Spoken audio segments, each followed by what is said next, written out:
우리 함께 말씀 보도록 하겠습니다. 오늘 우리에게 주신 하나님 말씀 사도행전 4장 23절에서 37절의 말씀입니다. 신약성경 193페이지 근처에 있습니다. 사도행전 4장 23절에서 37절의 말씀을 한 절씩 교독하시면서 마음에 받겠습니다. 23절의 말씀 제가 먼저 봉독하겠습니다.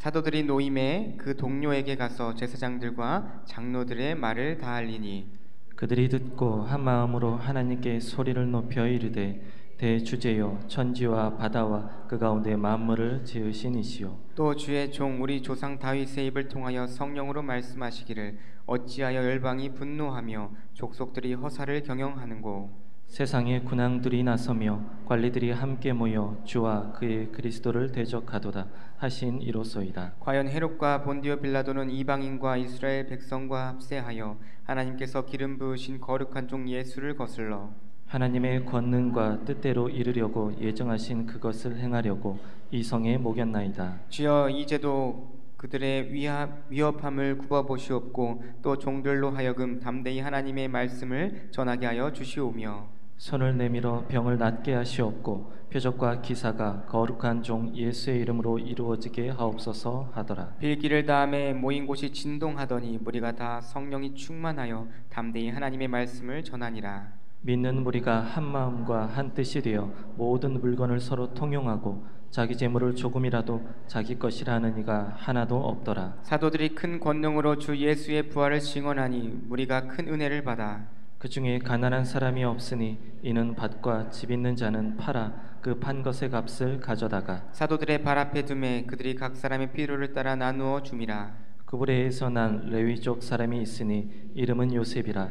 사도들이 일컬어 바나바라 번역하면 위로의 아들이라 하니. 함께 읽겠습니다. 그가 밭이 있음에 팔아 그 값을 가지고 사도들의 발 앞에 두니라.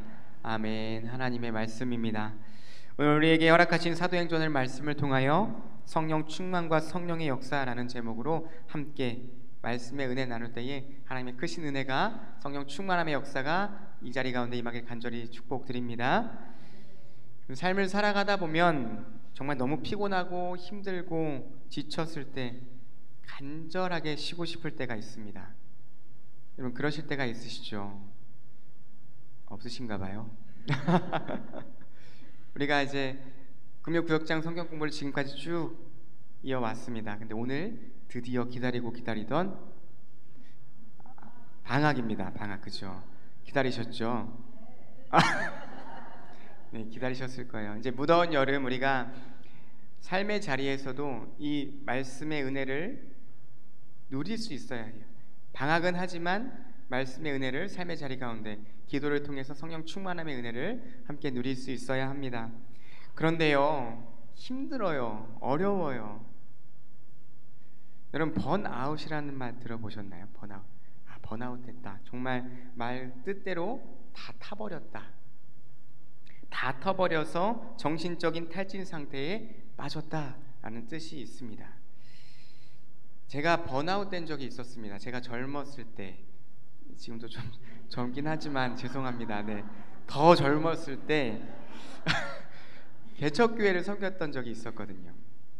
패기를 가지고 그래 개척교회를 한번 세워가 보겠다라는 그 굳은 결의를 가지고 32살 때 전임 사역을 개척교회에서 했던 적이 있습니다. 정말 그 막노동에서부터 재정에 뭐 카페 바리스타에 또 전도사에 정말 여러 가지 일들을 했었거든요. 처음에는 너무 기뻤습니다. 내가 이런 일들을 할 수 있구나. 이것도 하고 저것도 하고 많은 일들을 담당할 수 있구나. 감사했어요. 그러다 보니 점점 일이 쌓여져 가는 겁니다. 이제 못하겠는데. 근데 일은 또 진행되어야 되니까요. 그러다 보니 저에게 번아웃이라는 녀석이 찾아왔습니다. 육체적으로 정신적으로 너무나도 힘들었던 시기였습니다. 그러다 보니까 면역력이 많이 떨어졌었나 봐요. 얼굴에 이상한 녀석들이 생기기 시작합니다. 정말 울긋불긋한 그런 점들이 얼굴 전체를 뒤덮었던 적이 있었습니다. 나갈 수가 없는 거예요. 아무것도 할 수가 없는 거예요. 그때 할 수 있었던 것이 기도밖에 없었습니다. 하나님 저에게 왜 이런 고난과 아픔과 시련과 역경을 주십니까? 이겨낼 수 있는 힘을 달라고 기도했던 적이 있습니다. 기도만 하면 안 되잖아요. 병의 원인이 무엇인지 큰 병원에 가서 뭐 이런 검사들 저런 검사들 많이 해봤어요. 해봤는데 원인이 없다라는 거예요. 정말 답답하더라고요. 이거 어떻게 해야 하나. 그래서 뭐 약을 연고와 약을 주셨는데 그걸 먹으면서 기도함을 통해서 하나님께서 은혜를 주셨습니다. 아무것도 할 수 없었던 그 상황 가운데 다 포기하고 싶었던 그 순간에 기도를 통해 성령께서 새 힘을 주시고 또 새 힘을 얻게 되는 그 놀라운 은혜를 경험하게 되었다는 것이죠. 그래서 다시 일으켜 세워주셔서 주의 길을 걸어갈 수 있게 하셨습니다. 그 당시에는요 다 포기하고 싶었거든요. 이게 맞나? 내가 정말 죽도록 헌신했는데 나에게 주어진 이것이 왜 이것을 주셨을까 하면서 다 포기하고 싶었습니다. 그래서 교회는 사임을 하게 되었고요. 한 2달이란 기간 동안 쉬면서 새로운 삶을 준비해야지 이랬던 시간이 있었습니다. 근데 새 힘을 주시고 다시 일어설 수 있는 그 길을 열어주셨어요. 그 얼굴이 막 이런 상황 가운데서도 또 사역을 시작했거든요. 그 교회에서는 목사님께서 물어봐 무슨 일이 있으시냐고. 근데 이제 점차 좋아지는 병이어서 한 2년 정도 지나면 깨끗해질 거라고 이런 말씀을 드리곤 다시 사역을 시작하게 되었습니다. 지금은 좀 괜찮죠. 그때는 정말 볼 수 없을 정도로 좀 흉했었거든요. 그 사진을 아직도 가지고 있어요. 아, 내가 저랬구나.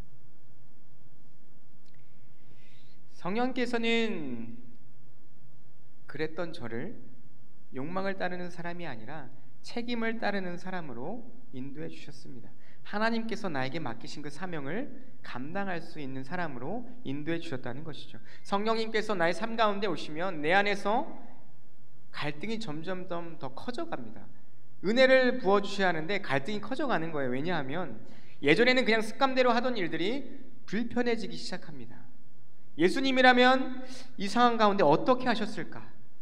나였더라면 그냥 포기했을 텐데 하나님께서는 다시 일으켜 세워서 그 길을 걸어갈 수 있게 하셨다는 것이죠. 그리고 내가 원하는 것이 아니라 예수님께서 원하시는 것이 무엇인지를 먼저 생각하게 된다라는 것입니다.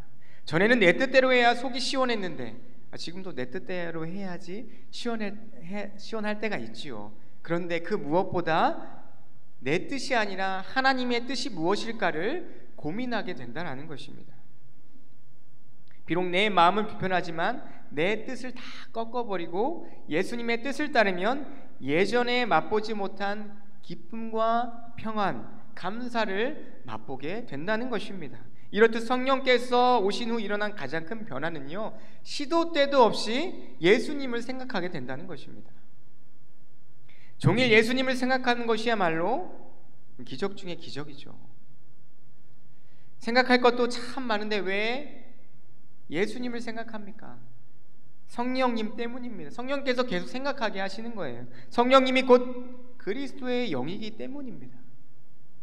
사랑하는 여러분, 성령의 충만함을 경험한 후에 어떤 삶을 살아가고 계십니까? 오늘 말씀을 통해 성령 충만함의 은혜를 다시금 경험하는 놀라운 은혜가 이 자리 가운데 가득 넘쳐나기를 간절히 축복드립니다. 이 본문은요, 초대교회의 폭발적인 성장과 확장에 대해 증거하고 있습니다.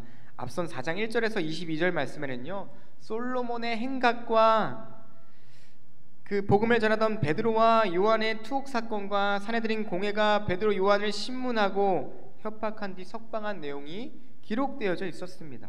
본문은요, 석방된 사도들의 보고를 들은 성도들이 합심하여 기도하며 말씀을 전파하고 있는 내용을 우리에게 말씀해주고 있습니다. 성령의 충만함을 받은 사도, 그 초대교인들은요, 박해로 좌절하는 것이 아니라 하나님의 큰 일을 위해 더욱 적극적으로 기도하고 있습니다. 기도밖에 할 수 없었거든요. 특히 성도들은요, 하나님께 영광을 돌리고 시편 2편 말씀을 인용해서 예수 그리스도의 고난과 자신들의 고난을 동일시합니다. 동일시함으로써 그리스도의 고난에 동참하는 것을 기뻐한다는 것이죠. 아울러 사도들은 당면한 박해 속에서 단순히 그냥 평안을 바라는 수동적인 기도가 아니라 박해를 초월해 그리스도의 복음이 널리 전파되기를 원한다는 적극적이고 능동적인 기도를 하고 있다는 것입니다. 하나님, 나의 삶을 편하게 해 주십시오 라는 기도를 드리는 것이 아니라 이 고난과 박해를 통해 예수 그리스도의 복음이 전파되게 해 주십시오 라는 기도를 드리고 있는 것입니다.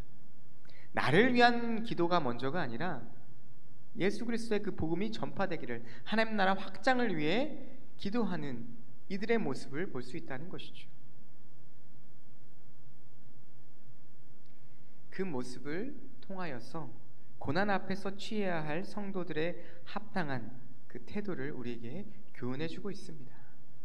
그 결과 하나님은 성도들의 기도에 응답하셨고요, 성령으로 충만하게 하시고 그들을 하나님의 나라를 선포하는 복음 전파자로 세우십니다. 하나님께서 우리를 택하셔서 이 남성교회라는 이 제단으로 부르셨고 성령으로 충만케 하셔서 복음 증거의 사명을 감당하는 복음 전파자로 세우신 줄 믿습니다. 여러분, 그렇게 살아가셔야 해요. 구역장 성경 공부는 방학을 하지만 삶의 자리 가운데에서도 기도의 용사로 예수 그리스도의 복음을 전하는 복음 전파사로서의 사명을 능히 감당할 수 있어야 한다는 것입니다. 그냥 푹 쉬시면 안 돼요. 그 사명 능히 감당하며 나아가는 저와 여러분 될 수 있기를 주님의 이름으로 간절히 축원합니다. 이 시간 배경 이야기 함께 읽도록 하겠습니다. 우리 주보와 화면을 통해서도 함께 읽으실 수 있습니다. 우리 함께 읽겠습니다. 성전 미문에서 병자가 치유받은 기적 이후 베드로는 죽은 자의 부활에 대해 설교합니다. 이를 싫어하는 제사장들과 사두개인들이 베드로와 요한을 잡아갑니다. 사도들의 투옥 사건과 예수님의 이름으로 말하지도 가르치지도 말라는 사내들인 공회의 협박에도 성도들은 위축되지 않습니다. 그들은 합심해서 기도하고 성령 충만함을 받고 하나님 말씀 전파에 힘을 다합니다. 이처럼 박해와 위협에도 성도들이 굳건히 믿음을 지킬 수 있음은 성령으로 충만하기 때문입니다. 성령은 성도들의 마음을 담대하게 하실 뿐 아니라 한 마음과 한 뜻이 되도록 인도하십니다. 아멘. 이런 상황 가운데 이 초대교회 성도들은요, 더 열심히 기도하고 한 마음 한 뜻이 되었다는 것입니다. 담대함을 성령으로 담대함을 주셨고요, 그리고 그 담대함을 통해서 복음 증거자의 사명 한 마음 한 뜻으로 감당하며 나아갈 수 있었다는 것입니다. 우리 모두가 이런 한 마음 한 뜻 되어서 성령으로 충만하여서 우리에게 허락하신 귀한 사명을 함께 감당하며 나아갈 수 있기를 간절히 축복드립니다. 말씀 나누기 1번입니다. 말씀 나누기 1번 우리 함께 읽어보도록 하겠습니다. 사도들의 보고를 들은 후 성도들이 담대히 복음을 전할 수 있도록 하나님께 간구하자 어떤 일이 일어났나요? 우리 본문 31절의 말씀인데요, 제가 봉독해드리겠습니다. 빌기를 다함에 모인 곳이 진동하더니 무리가 다 성령이 충만하여 담대히 하나님의 말씀을 전하니라. 그들이요, 기도를 마치자 모인 곳이 흔들리기 시작합니다. 우리가 다 성령으로 충만하여서 담대히 하나님의 말씀을 전할 수 있게 되었다라는 거예요. 이 진동하다에 해당하는 헬라어 샬류오는요, 바람에 흔들리는 갈대의 움직임. 여러분, 갈대가 어떻게 움직입니까? 살랑살랑 움직일 때도 있고요, 바람이 세게 불면요 심하게 움직일 때도 있습니다. 또 감옥의 문을 열게 할 만큼의 지진을 뜻하기도 합니다. 그만큼 그 모인 곳이 심하게 진동했다라는 것이죠. 이러한 현상은요, 성도들의 간절한 합심 기도를 하나님께서 들으셨다라는 증거이기도 합니다.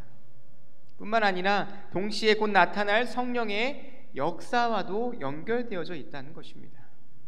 땅이 진동하는 현상은 거룩하신 하나님의 임재를 인간의 오감을 통해 알게 하시는 방법이시기도 한다라는 것이죠. 또한 본문은 합심에 기도한 성도들이 다 성령으로 충만하였다 이렇게 증거하고 있습니다. 이는 초대교회의 일체성을 잘 설명하고 있습니다. 한 마음 한 뜻이 되었다. 이들을 경험한 성령 충만은요, 2장에 나오는 오순절 성령 체험과는 약간의 차이가 있습니다. 어떤 차이가 있냐면, 오순절의 성령 체험은 성령 세례와 성령 충만이 동시에 일어난 사건입니다. 성령 세례는 단회적인 사건이지만 성령 충만은 구원을 경험한 성도들이 영적으로 더 충만하여져서 거룩한 삶을 살아갈 수 있도록 인도하는 반복적인 사건이다 이렇게 말할 수 있습니다. 성도들이 담대히 하나님의 말씀을 전할 수 있었던 것은 그들이 드린 기도에 대한 즉각적인 하나님의 응답이셨고 또 성령의 특별한 역사로 볼 수 있다라는 것이죠. 이처럼 성령의 충만함을 구하는 기도는 고난과 핍박을 넘어 교회 공동체가 하나님의 영광을 나타내는 거룩한 영적인 무기가 될 수 있다라는 것입니다. 우리 전후좌우에 계신 분들과 이렇게 한번 인사해 보도록 하겠습니다. 성령 충만하십시오. 성령 충만하십시오. 네, 우리가 이렇게 성령 충만할 때 모인 성도들이 한 마음 한 뜻이 되어서 제자를 위해 기도하고 죽어가는 영혼들을 위해 기도하며 기도의 불이 꺼지지 않는 그런 놀라운 은혜가 임하게 될 줄 믿습니다. 우리가 성령 충만을 구하며 나아갈 때 모든 어려움들을 뛰어넘어 하나님의 영광을 나타내는 거룩한 주의 종들로 세워져 갈 줄 믿습니다. 날마다 성령 충만을 구하시고 말씀의 순종함을 통해 하나님의 영광을 위해 날마다 살아 승리하시는 저 여러분들의 복된 삶이 되시기를 좋으신 예수님의 이름으로 간절히 축원드립니다. 아멘. 두 번째 말씀 나누기입니다. 우리 함께 읽어보도록 하겠습니다. 초대교회 성도들이 성령으로 충만해 한 마음과 한 뜻으로 행한 일은 무엇인가요? 32절의 말씀인데요, 제가 봉독해 드리겠습니다. 믿는 무리가 한 마음과 한 뜻이 되어 모든 물건을 서로 통용하고 자기 재물을 조금이라도 자기 것이라 하는 이가 하나도 없었더라. 아멘. 성도들이 한 마음 한 뜻이 되어 모든 물건을 서로 통용하여 자기 재물을 조금이라도 자기 것이라 하는 자가 없었다 이렇게 말씀하고 있지요. 성령으로 충만한 초대교회 성도들 가운데 서로 한 마음과 한 뜻이 되어 모든 물건을 통용하는 놀라운 일이 일어나게 됩니다. 모든 물건을 통용하는 것은요, 베드로의 1차 선교 후에도 일어난 일입니다. 자기의 물건을 다른 사람과 공유하는 것은요, 이기적인 본성을 가진 인간에게는 결코 쉬운 일이 아니죠. 지금 이렇게 하라고 하면 여러분 하실 수 있습니까? 다들 하실 수 있을 것 같은 표정으로 앉아 계시는데요, 쉽지는 않을 거예요. 내 물건을 통용한다라는 것. 좋은 것은 내가 쓰고 싶잖아요. 더 좋은 것은 이렇게 아껴두고 싶잖아요, 그죠? 좋은 접시들 이렇게 찬장에 잘 이렇게 모셔져 있으시죠. 그만큼 소중한 것, 아끼는 것을 서로 공유하며 사용한다라는 것이 쉽지가 않습니다. 따라서 그만큼 어려운 일들이 성령 역사가 일어남을 통해서 이루어질 수 있게 하셨다라는 것이죠. 모든 물건을 통용하는 일은요, 하나님 나라의 모형인 교회 안에서 모든 구성원이 성령으로 충만해 한 마음 한 뜻 될 때만 가능하다라는 것입니다. 장차 임할 하나님 나라는요, 인간의 이기심이 완전히 극복된 이상적인 나라로 성도들이 성령으로 충만해지면 이와 같은 완전한 사랑의 공동체가 이루어질 수 있게 된다라는 것입니다. 우리도 그 공동체를 이루어가기 위해서 지금 열심히 부단히 노력하고 있지 않습니까? 성령의 충만함을 구함을 통하여서 성령이 충만하여서 우리의 것들을 함께 나누고 그렇게 사랑함을 통하여 한마음 한뜻 되어져가는 놀라운 은혜가 임할 수 있기를 간절히 소망합니다. 이러한 공동체에서는 강력한 복음 전파와 풍성한 성령의 열매가 나타나게 됩니다. 이것이 하나님이 원하시는 공동체의 모습이라는 거예요.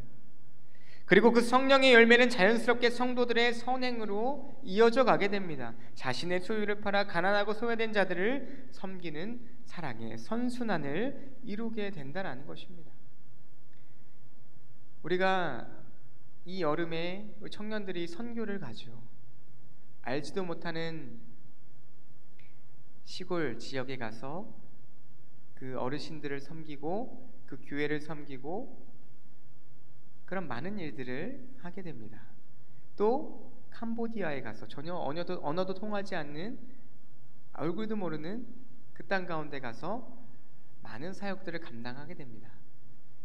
여러분 꼭 기도해 주셔야 돼요. 성령으로 충만하게, 아무 사고도 일어나지 않기를, 온전히 하나님께서 인도하시는, 하나님께서 역사하시는 귀한 사역들이 되어지기를, 그 사랑의 마음을 담아서 청년들이 나아가는 것이거든요.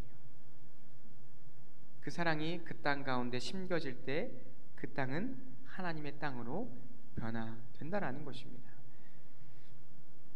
그렇게 사랑의 선순환을 이루어가는 공동체, 그 공동체가 하나님께서 원하시는 공동체라는 거예요. 사랑하는 여러분, 이제 우리가 성령 안에서 하나 된 공동체로 신앙생활하며 나아가고 있는데요, 어떤 것들을 감당하며 신앙생활을 해야 할까요? 지금까지 쭉 신앙생활을 해오셨잖아요. 어떤 사역들을 감당하면서, 나에게 주시는 그 사명 감당하면서 신앙생활을 해오셨습니까? 우리가 듣고 아는 것은 중요합니다. 근데 그보다 더 중요한 것은요, 듣고 배운 것들을 실천하는 것이 중요해요. 배운 것을 적용하는 것이 중요합니다.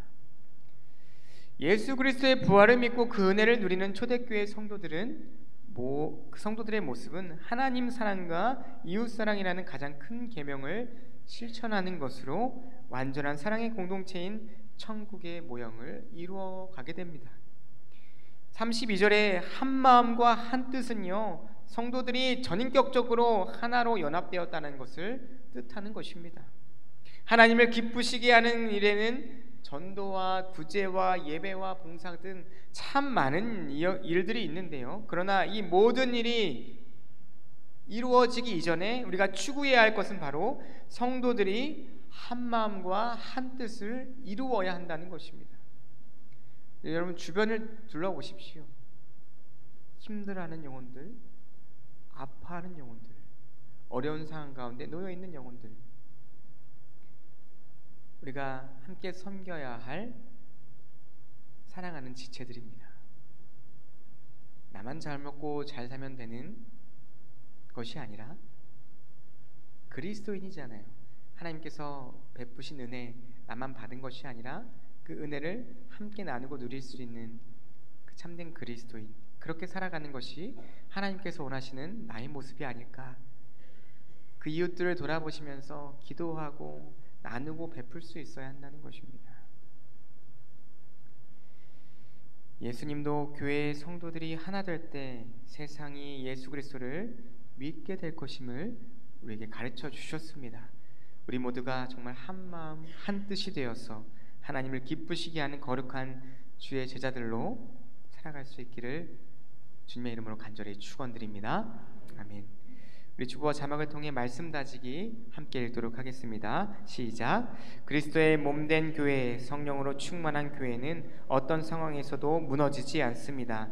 대적들의 핍박은 교회를 성장시킵니다. 강력한 성령의 역사를 목도하는 기회입니다. 성령 충만한 성도들은 한 마음과 한 뜻으로 하나님을 사랑하듯 이웃을 섬깁니다. 가진 것을 기꺼이 나누고 어려운 이웃을 섬길 때 교회는 하나님 나라의 풍요를 경험합니다. 기도는 교회 공동체가 고난과 핍박을 이기고 하나님의 영광을 나타내는 데 필요한 영적 무기입니다. 성령 충만은 복음 전도의 담대한 공동체, 서로를 돌아보며 섬기는 마음. 아멘. 이러한 공동체를 우리가 함께 이루어갈 수 있기를 간절히 소망합니다. 하나님께서 원하시는 공동체, 어떤 공동체일까 늘 기도했지만 결국엔 이런 공동체거든요.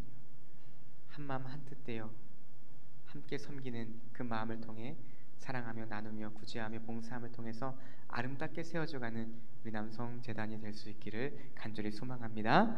시간 말씀으로 기도하기 함께 읽으며 말씀 마무리하도록 하겠습니다. 함께 읽겠습니다. 성령으로 충만한 교회 공동체, 복음 전파를 위해 합심해 기도하는 믿음의 공동체가 되게 하소서. 한 마음과 한 뜻으로 서로 아낌없이 사랑하고 물질로 섬기며 풍성한 은혜를 경험하게 하소서. 아멘. 이 시간 주신 말씀 기억하며 은혜 찬양 성령이 오셨네 함께 찬양하시겠습니다.